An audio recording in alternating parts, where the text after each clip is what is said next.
Binabato ng isang matandang babae ang mga dumaraang motorsiklo sa harap ng kanyang bahay sa Vintar, Ilocos Norte. Ang isang rider na pinunterya, napikon at binundol ang senior citizen.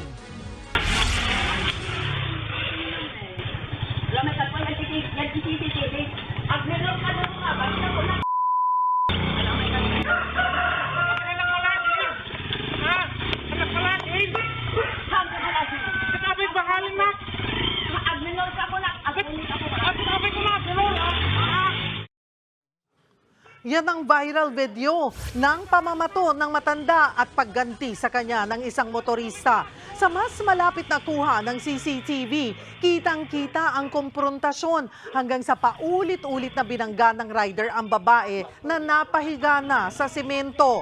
Bukod dyan, may iba pang binatong rider ang senior citizen at muntikang magkaroon ng komosyon.